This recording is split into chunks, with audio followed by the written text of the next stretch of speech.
sayangi teman-teman siswa-siswi UPT SMP Negeri 1 Stojayan. Hadirin yang dirahmati Allah, puji dan syukur marilah kita panjatkan kehadirat Allah Subhanahu wa Ta'ala atas limpahan rahmat, taufik dan hidayahnya kepada kita semua, sehingga pada pagi hari ini kita bisa berkumpul di halaman megah UPT SMP Negeri 1 Stojayan yang penuh barokah ini dalam rangka memperingati Isra Mi'raj Nabi Muhammad Sallallahu Alaihi Wasallam. Salawat dan salam kita haturkan kepada beliau Sayyidina An-Nabiyya wal Mursalin Nabi Muhammad Sallallahu Alaihi Wasallam. Semoga kita semua mendapatkan syafaat dari beliau di akhir kelak. Amin, amin ya rabbal alamin. Yang dimuliakan Allah, dengan memohon ridho dari Allah Subhanahu wa Ta'ala, marilah kita mengawali acara pada pagi hari ini dengan membaca ummul kitab, dengan harapan acara kita dari awal hingga akhir dapat berjalan dengan lancar dan tidak terhalang suatu apapun. Ala hadiyah al-Fatihah. Hadirin yang dirahmati Allah, marilah kita simak bersama-sama dengan penuh lantunan kalamullah yang akan dikumandangkan oleh Alfira Rosa Hartanto, Jihan Hansa Humaira. Kepada mereka berdua dipersilakan. Assalamualaikum warahmatullahi wabarakatuh.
Maha suci Allah yang telah memperjalankan hamba-Nya Muhammad pada malam hari dari Masjidil Haram ke Masjidil Aqsa yang telah kami berikan sebelumnya,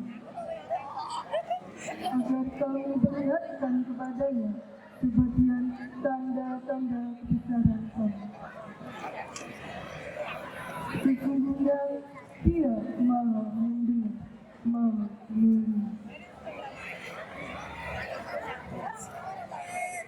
Dan kami berikan kepada Musa kitab Taurat, dan kami menjadikannya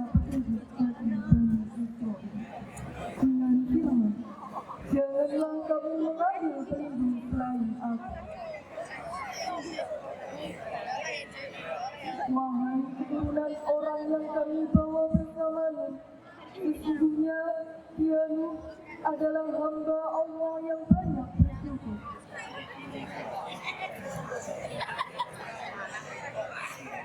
Dan kami tetapkan terhadap Bani Israel dalam kitab itu, kamu pasti akan berbuat kerusakan di bumi 2 kali, dan pasti kamu akan menyombongkan diri dengan kesombongan yang besar.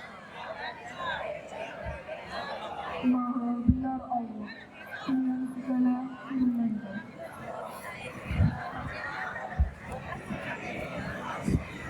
Assalamualaikum warahmatullahi wabarakatuh.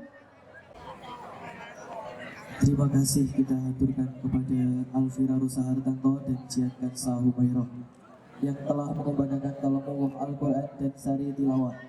Semoga dapat membawa berkah khususnya bagi Qori'ah dan umumnya bagi kita semuanya. Amin amin ya rabbal alamin.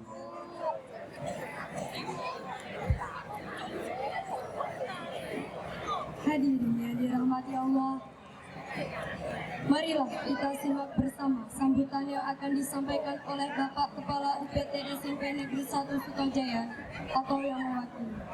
Kepada yang terhormat Bapak Cahyo Romadianto, SPD MPD, disilakan.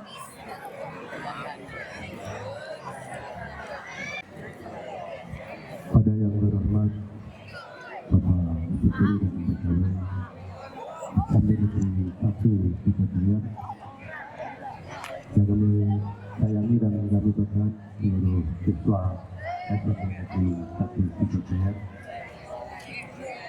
Assalamualaikum warahmatullahi wabarakatuh.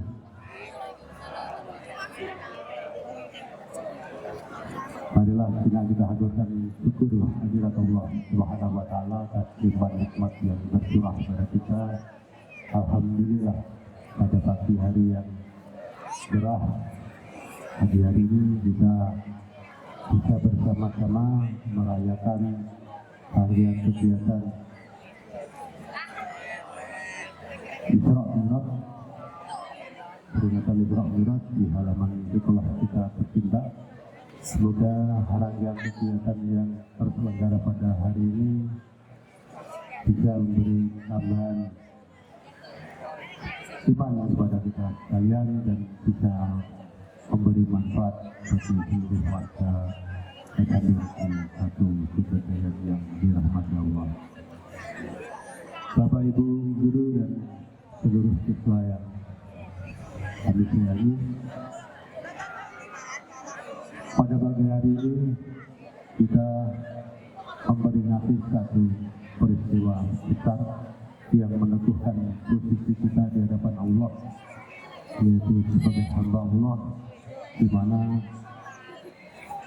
di dalam peristiwa ini diteguhkan tugas kita sebagai hamba, yaitu menyembah Allah melalui suatu rangkaian tata cara yang diberikan petunjuk secara langsung kepada baginda yang mulia Nabiullah Muhammad Sallallahu Alaihi Wasallam. Untuk itu, untuk memperbarui semangat kita dalam mengabdi kepada Allah, maka rangkaian acara ini kita selenggarakan dengan harapan semakin meneguhkan iman kita sebagai hamba Allah yang patuh dan taat pada perintahnya. Anak-anak sekalian, alhamdulillah ini kegiatan juga bisa terselenggara atas kerjasama seluruh panitia dibantu Bapak Ibu guru dalam hal ini OSIS. Untuk itu kami sampaikan terima kasih atas kerja kerasnya seluruhnya saja. Semoga jerih payah ini jadi tambahan kebaikan, amal baik kalian semua di hadapan Allah Subhanahu wa taala. Kemudian anak-anak, mohon dengan sangat aktivitas pada hari ini diikuti dengan bersama dengan tertib. Jangan membuat kotor halaman kita, apalagi kertas yang dicoba kecil-kecil itu nanti membersihkannya sulit. Kebersihan bagian dari iman. Tolong anak-anak, setelah kita kita rawat kebersihannya sebagai bagian dari bentuk atau perwujudan orang-orang yang beriman. Kiranya itu saja yang perlu kami sampaikan. Semoga menjadi perhatian dan kita oleh Allah. Semoga kita bisa menjadi hamba-hambanya yang soleh dan solihah. Bila itu Assalamualaikum warahmatullahi wabarakatuh. Selamat pagi, salam sejahtera untuk kita semua. Om Swastiastu, Namo Buddhaya, salam kebajikan. Yang terhormat Bapak Kepala SMP Negeri 1 Sutojaya, yang terhormat Bapak dan Ibu Guru, segenap staf dan juga adik-adik yang hadir pada peringatan Isra Mi'raj pada pagi hari ini. Perkenalkan, nama saya Siska. Jadi Mbak Siska ini 19 tahun lalu sama seperti adik-adik semua menjadi siswa-siswi SMP 1 Sutojayan, dan alhamdulillah puji syukur hari ini bisa hadir di tengah-tengah kita semua dan bisa memberikan sedikit sharing perjalanan kisahnya Mbak Siska di mana menuntut ilmu sampai meniti karir hingga saat ini. Oke, kita lanjutkan perkenalannya dulu, tapi sebelum itu saya pengen tahu semangatnya adik-adik ya. Oke, nanti kalau Mbak Siska menyapa tolong lambaikan tangannya, angkat tangannya sambil bilang hai Kak Siska gitu ya. Hai Kak Siska gitu ya, oke? Oke, semangatnya adik-adik kelas 7 mana? Sedikit, hai Kak Siska gitu dong. Hai, oke. Semangatnya adik-adik kelas 8 mana? Gak ada? Oke, ada ya, yang semangat dong. Yang kelas 9, ada? Kelas 7, 8, 9, angkat tangannya semuanya. Yeay, luar biasa, tepuk tangan untuk kita semua. Oke, kita lanjutkan ya perkenalannya. Jadi Kak Siska itu sekolah di sini di tahun 2005, kemudian lulus tahun 2008, kemudian melanjutkan di SMA Negeri 1 Sutojayan atau biasa dikenal apa? BTS, iya betul sekali. Setelah lulus, Mbak Siska melanjutkan S1 di Universitas Brawijaya Malang dengan beasiswa. Kemudian melanjutkan S2 di Universitas Pertahanan juga dengan beasiswa. Mbak Siska juga diberikan kesempatan untuk short study di Jepang di tahun 2016, short study di China 2018, dan diberikan kesempatan bekerja di salah satu perusahaan BUMN sejak tahun 2019. Dan saat ini, sejak tahun 2023, Mbak Siska dipercaya untuk memimpin milenial se-Indonesia di perusahaan PT Jasa Raharja. Dan Kak Siska bangga menjadi bagian siswa-siswi SMP Negeri 1 Sutojayan berkat bimbingan Bapak dan Ibu Guru yang ada di belakang saya. Tepuk tangan untuk sekolah kita tercinta, Semasa Jaya SMP 1 Sutojayan. Dan saya pengen akan ada generasi-generasi selanjutnya yang lebih hebat. Orang lain bilang Mbak Siska tuh beruntung S1 dapat beasiswa, S2 beasiswa, kemudian langsung kerja di BUMN, gajinya besar dan lain sebagainya. Itu kata orang. Itu yang dilihat orang enaknya aja, hasilnya aja. Mereka nggak melihat prosesnya. Ya, gimana prosesnya? Kalau Kak Siska boleh cerita. Jadi 2005 Mbak Siska masuk di SMP Negeri 1 Sutojayan. Ibunya Mbak Siska gendong adik saya yang ada di depan, memohon kepada kepala sekolah agar diberikan keringanan biaya saking miskinnya kami. Singkat cerita saya lulus SMP, SMA, orang tua saya tidak bisa membiayai saya kuliah. Adik saya masih harus sekolah, boleh kuliah tapi cari beasiswa sendiri, cari biaya sendiri. Oke? Dan saat itu saya bukan dari anak yang pinter, bukan yang berprestasi internasional maupun nasional. Akhirnya saya nekat adik-adik sekalian. Saya punya duit Rp60.000 aja untuk hidup di Malang. Bismillah merantau, Kemudian daftarlah kuliah di jalur reguler dan dilalah lah kok ya diterima. Bukannya senang malah bingung. Lah duitnya sopo ya? Gak punya duit, mau bayar pakai apa? Tapi saya gak pantang menyerah. Apa yang saya lakukan? Saya datang ke universitas minta keringanan biaya. Hasilnya apa? Ditolak. Gak menyetujui universitas. Ya kalau kamu gak bisa bayar ya silakan jangan kuliah di sini gitu. Lalu gimana ketika ditolak gak bisa kuliah di Universitas Brawijaya? Apa yang saya lakukan? Gak berhenti sampai di situ. Saya mengangsur ya penundaan pembayaran. Tapi ketentuannya waktu itu diminta untuk mengangsur maksimal 25%-nya aja. Jadi harus bayar dulu 75%. Lah duitnya sopo, orang tua juga nggak mau membiayai. Duitnya 60.000 udah berkurang buat makan sehari-hari.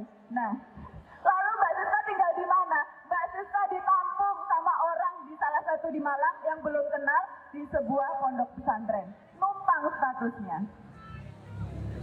Dan kemudian Mbak Siska menghadap kepada wakil dekan, ya. Mbak Siska menghadap ke wakil dekan mengajukan penundaan pembayaran sebesar 50%, padahal ketentuannya hanya 25%. 50% itu Mbak Siska justru dimaki-maki. Kamu ini siapa? Kamu baru dari calon mahasiswa, belum jadi mahasiswa. Kontribusimu untuk universitas ini apa katanya? Berani-beraninya kamu mengajukan sesuatu yang bertentangan dengan aturan universitas, kata beliau. Saya nunduk aja kan? Nunduk, gak berani melihat beliau. Beliau posturnya tinggi besar, kumisnya tebal, mukanya garang. Ya, gimana coba? Dan saya sendirian. Akhirnya mak itu diberikan kepada saya keluar ruangan sambil menunduk, saya buka maknya, ternyata ditandatangani, disetujui 50%. Seharusnya kan senang ya, tapi saya masih bingung. Duitnya meskipun 50% disetujui, saya tetap gak punya duit itu. Udah, aduh mukanya garang, habis dimaki-maki. Selanjutnya saya masuk lagi ke ruangannya, tok. Mohon maaf Pak, ternyata setelah dihitung-hitung 50% pun masih gak bisa bayar, gak punya duit. Wah, langsung gebrak meja Pak Wakil Dekan ini. Kamu ini dikasih jantung, minta lagi organ yang lain, minta hati, minta paru-paru katanya. Gak tahu diri kamu. Kamu ini siapa? Kamu belum memberikan prestasi apa-apa untuk universitas ini, kata beliau. Sambil marah-marah. Wah, bayangkan saya sendiri di situ, ruangan tertutup. Wah, udah kayak mau digorok kan saya.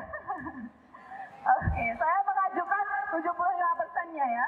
Kemudian setelah dimaki-maki saya diancam sama beliau. Oke, saya setujui kamu untuk mengangsur 75%. Kalau kamu nggak bisa melunasi, kamu saya keluarkan dalam waktu 3 bulan. Bayangkan, 3 bulan saya harus melunasinya. Dari mana makan aja susah. Jadi dalam perjalanannya Mbak Siska itu pernah nggak punya tempat tinggal ketika menempuh kuliah. Kemudian pernah tidur di pinggir jalan di halte. Kemudian pernah pindah dari pom satu ke pom yang lain hanya untuk tidur di musolanya. Pernah juga kuliah sambil ojek online juga pernah. Dan itu orang tua tidak pernah tahu. Kalau sampai tahu, wah salam, suruh pulang ngemasih pakaian itu. Itu perjalanannya tidak mudah adik-adik semuanya.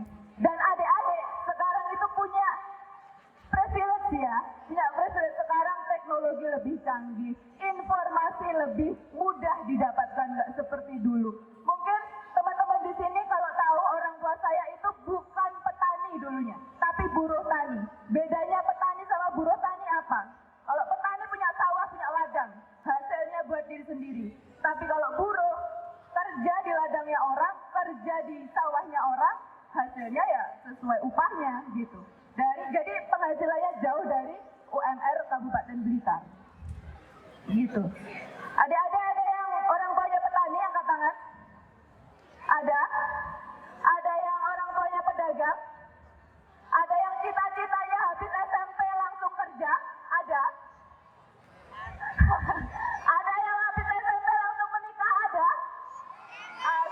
Astagfirullahaladzim.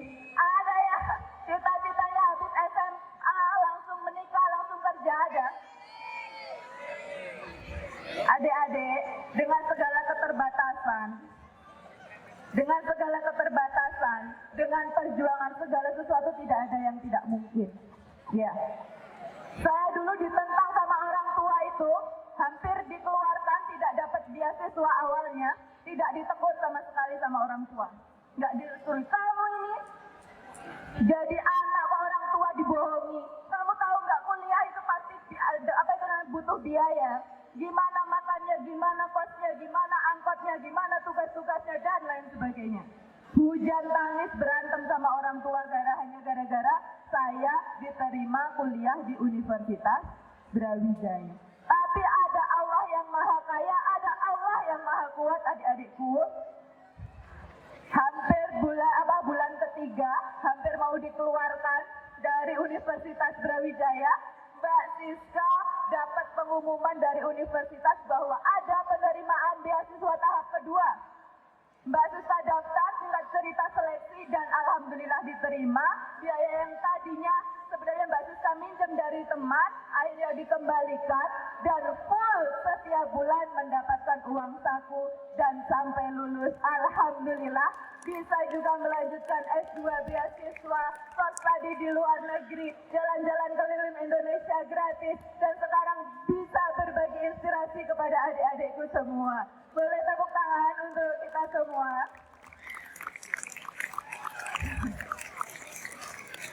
Jadi adik-adik, di samping itu, gak cuma itu, tekanan luar biasa di lingkungan sekitar. Ada yang bilang, kamu itu hanya petani pakai pengen kuliah, pasti ujung-ujung.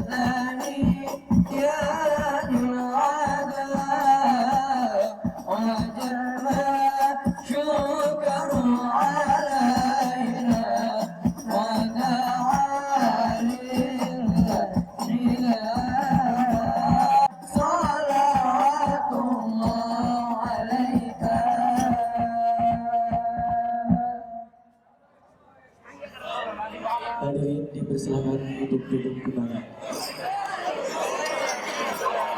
Warahmatullahi wabarakatuh.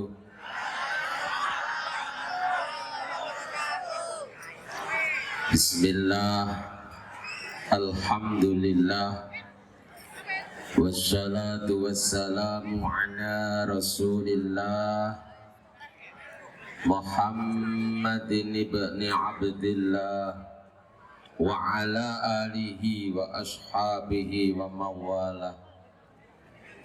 Wa qala Allah ta'ala fil Qur'anil Karim, a'udzu billahi minasy syaithanir rajim. Innas sholata tanha 'anil fahsya'i wal munkar. Amma ba'd. Kepada yang terhormat Bapak Kepala Sekolah SMP Negeri 1 Sutojaya, kepada Bapak Ibu Guru beserta semua staf dan karyawannya yang saya hormati, kepada grup sholawat yang saya hormati juga, kepada semua siswa dan siswi calon penghuni surga yang dirahmati oleh Allah Subhanahu wa ta'ala. Mari kita bersyukur kepada Allah Subhanahu wa ta'ala dengan ucapan Alhamdulillahi Rabbil Alamin. Yang mana pada pagi hari ini kita bisa berkumpul untuk memperingati Isra Mi'raj Nabi Agung Muhammad Sallallahu Alaihi Wasallam dalam keadaan sihah wal afiyah. Saya doakan semoga semua keluarga besar SMP Negeri 1 Sutojayan diberi badan yang sehat. Semoga semua tercapai doa-doanya, manfaat barokah ilmunya, istiqomah ibadahnya, husnul khotimah akhir hidupnya. Allahumma amin. Dan semoga alumni dari SMP Negeri 1 Sutojayan ini nanti ada yang menjadi menteri, banyak yang menjadi kiai dan bunyai. Saya doakan semua banyak rezeki dan bisa melaksanakan ibadah haji. Allahumma amin. Allahumma sholli ala sayyidina Muhammad wa ala alihi wa ashabihi ajma'in. Semoga kita mendapatkan syafaat min yaumina hadza ila yaumil qiyamah. Allahumma amin. Anak-anak semuanya sehat? Semuanya semangat? Allahumma sholli ala sayyidina Muhammad. Oke, mari kita niati dalam hati, yaitu niat thalabul ilmi. Julusu sa'atin fi majlisil ilmi khairum min alfi raka'atin. Duduk 1 jam di majlis ilmu seperti ini lebih baik daripada sholat sunat 1000 rakaat. Ada yang mampu sholat sunat 1000 rakaat dalam 1 malam? Tak mampu. Ojo meneh 1000 rakaat. Traweh 23 lo imam suwi pindah gen. Betul apa betul? Traweh 23 meneh arep ngadeg abot soalnya kabotan kolak. Nah inilah kita. Ternyata kalau tahu ilmunya, kita duduk 1 jam di majelis taklim itu lebih baik daripada sholat sunat 1000 rakaat. Alhamdulillah. Wa abdullu min iyadati alfi maridin, dan lebih utama daripada menjenguk orang sakit 1000. Padahal dalam hadis riwayatnya Imam Muslim seingat saya, siapa yang menjenguk orang sakit mulai berangkat dari rumahnya sampai tempat tujuan, kemudian pulang kembali ke rumahnya, dia seakan-akan berjalan-jalan di taman-tamannya surga, kemudian dia mengambil buah-buahnya dan menikmatinya. Padahal itu cuma 1 orang, apalagi menjenguk orang sakit 1000. Alhamdulillah. Allahumma sholli ala sayyidina Muhammad. Makanya tolong saya pesan pada kalian, ingat, jangan sampai bosan-bosan menuntut ilmu, karena Allah akan mengangkat derajatnya orang yang punya ilmu pengetahuan dan orang yang beriman di atas mereka yang kurang iman dan kurang ilmu pengetahuan. Duwe ilmu kerja rapate ngoyo bakale akeh bondo, betul? Contohnya delon direktur melungguh nyantai tanda tangan erek-erek ngono e. Sak wulan bayarane iso 75 juta. Tapi lek tamat SMP kok ora terus nih tanda tangan sampai jebol kertasnya. Apa bayarannya? Betul? Nah, sekarang pada hari ini kita memperingati perjalanan Nabi Muhammad sallallahu alaihi wasallam yang maha dahsyat yang disebut dengan Isra dan Mi'raj. Perjalanan Nabi Muhammad sallallahu alaihi wasallam dari mana? Mekah, Masjidil Haram di Mekah sampai Masjidil Aqsa di kok Madinah toh? Di Palestina. Ini dilakukan nggak sampai 1 malam. Karena apa?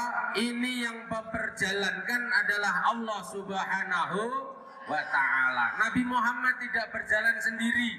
Kalau berjalan sendiri mustahil bisa tercapai, karena umumnya saat itu orang kafir Quraisy melakukan perjalanan itu berbulan-bulan. Kalau ditempuh mulai Masjidil Haram sampai Masjidil Aqsa, kemudian pulang kembali.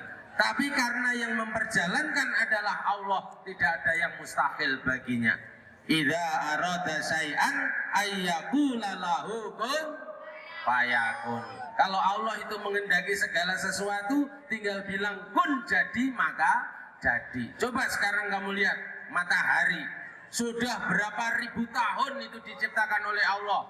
Orang tahu dices nih, panggah panas rasane, betul? Belum sampai milik-milik aku ya kepanasan nih. Halo, coba sekarang kamu lihat ke atas, itu langit. Setinggi itu bagaimana Allah menaikkannya? Ngundang sayan biro Gusti Allah.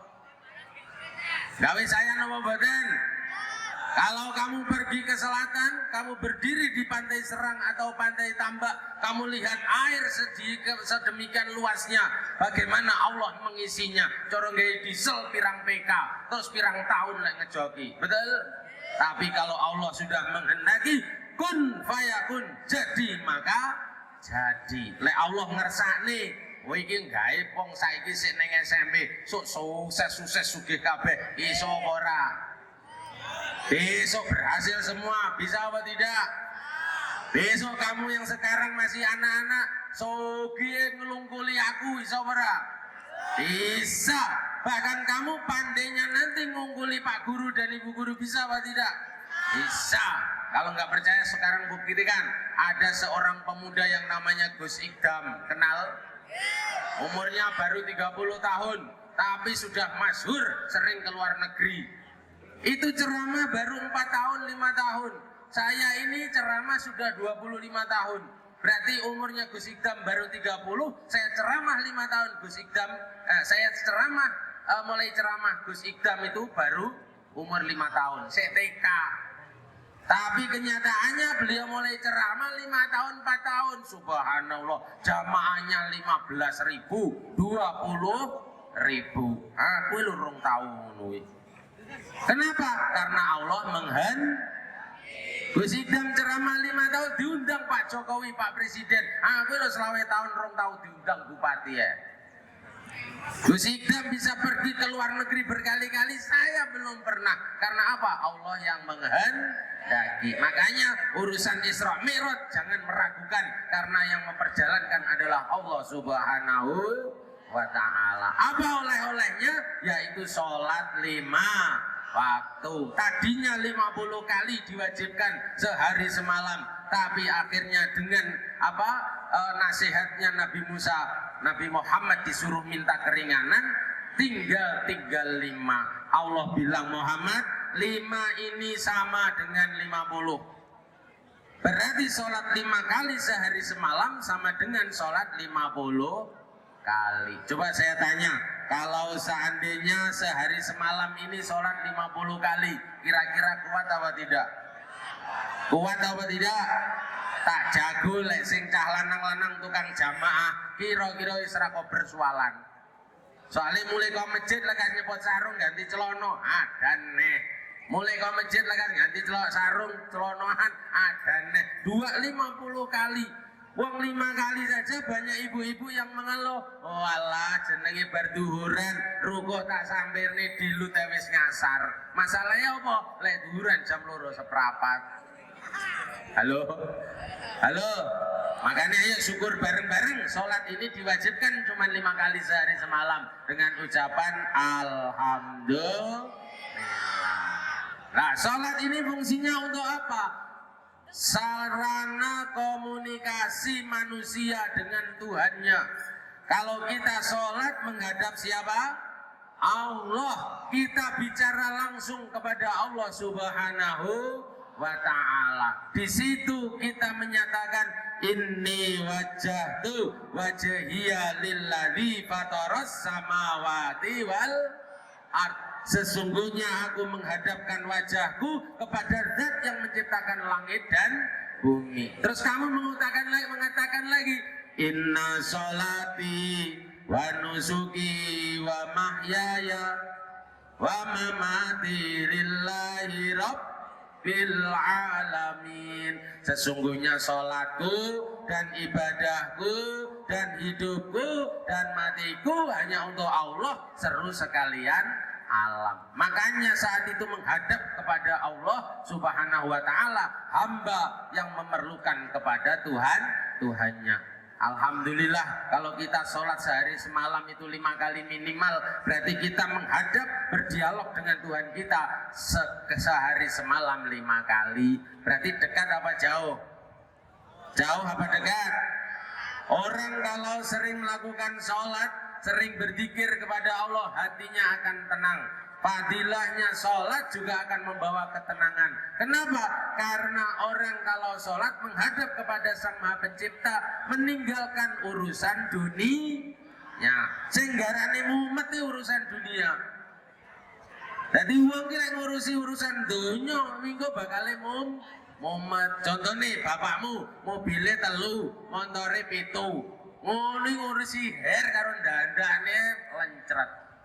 Apa meneh ngurusi BCA, ngurusi kreditan, ngurusi ngurusi tanah, ngurusi sawah, ngurusi segalanya. Wah, alhamdulillah. Halo, masalah Sayyidina Muhammad. Allahumma shalli ala Sayyidina Muhammad. Nah ini, jadi kalau kita ini melakukan sholat menghadap kepada Allah, urusan dunia kita tinggalkan. Akhirnya apa? Muncul ketenangan dalam hati manusia. Insya Allah orang-orang Islam yang sholatnya khusyuk, hatinya hadir, menghadap kepada Allah maksimal, itu nggak akan mudah gelisah, nggak akan mudah susah. Anak-anak akan memiliki mental yang luar biasa, akan memiliki ketenangan hidup yang luar biasa kalau sholatnya bisa hadir di dalam hatinya. Jenenge khusyuk. Piye carane ben khusyuk? Ini mohon maaf, khusyuk itu yang menciptakan Allah, tapi kita nggak ada salahnya untuk berusaha. 1, kalau kamu sudah berwudu kemudian mau sholat, sebaiknya jangan ngomongkan tentang dunia. Karena apa? Kamu sudah akan menghadap kepada Allah Subhanahu wa Ta'ala. Tak cekel ya. Jadi kalau kamu sudah wudu jangan ngomong tentang dunia. Misalkan ngomong nih apa bal-balan, ngomong nih apa dolan, ngomong nih, sehingga kamu nanti ketika sholat nggak terbayang-bayang itu. Biar langsung hudurul qalbinya menghadap kepada Sang Maha Pencipta. Kemudian yang kedua, ketika sholat hilangkan pengganggunya. Ini misalnya HP dimatikan, karena nanti ketika kamu sholat kok HP berbunyi, kamu kira-kira grogi apa enggak? Ingin membuka atau tidak? Ingin. Yang ketiga, tolong tulisan-tulisan di baju jangan ada. Tulisan-tulisan di sarung kalau bisa dihilangkan, seperti merek. Tak tanya anak-anak ini, kalau sholat kemudian Jumatan, di depannya orang-orang memakai sarung ada mereknya, dibaca atau tidak? Iya, di absen kok malahan. Atlas, Mas 2000, apa nih? Oh, Mangga, Gajah Duduk, Wadimor. Nah, nek iku Sikdam. Enek rene mereke, iki apa mereke? Lah sampeyan iki salat apa ngabsen sarung? Ini mengganggu. Bahkan tulisan yang ada di punggungnya itu juga akan mengganggu orang sholat di belakangnya. Aku ki tahu sholat Jumatan, Roma sabu Fatihah wis maksimal, tapi wacanane surate imame panjang. Oh ini aku dengengek titik pas geger, enek tulisan toko subur. Ini lho yo tak waca.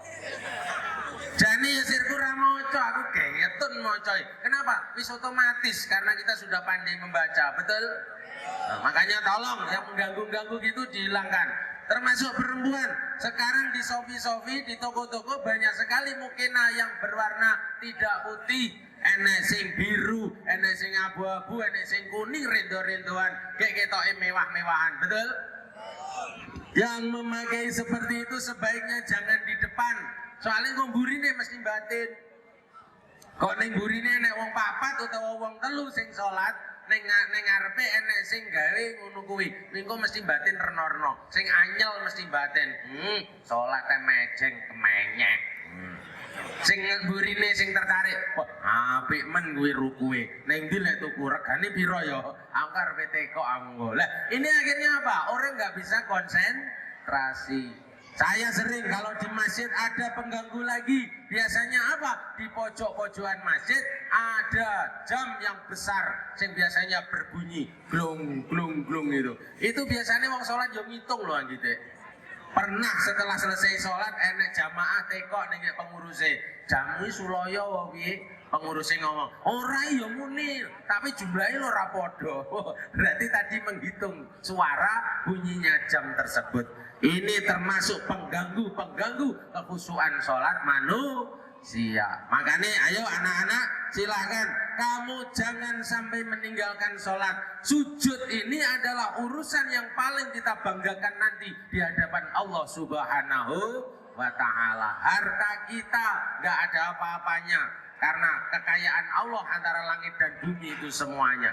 Jabatan kita nggak ada apa-apanya, ilmu kita nggak ada apa-apanya. Yang paling bisa kita banggakan di sisi Allah hanyalah sujud kepada Allah Subhanahu wa ta'ala. Allahumma shalli ala sayyidina Muhammad. Sholli wa sallim daiman ala mada. Sholli wa sallim daiman ala mada. Wal ali wal ashabi man qad wahada. Wal ali wal ashabi man qad wahada. Yo semuanya.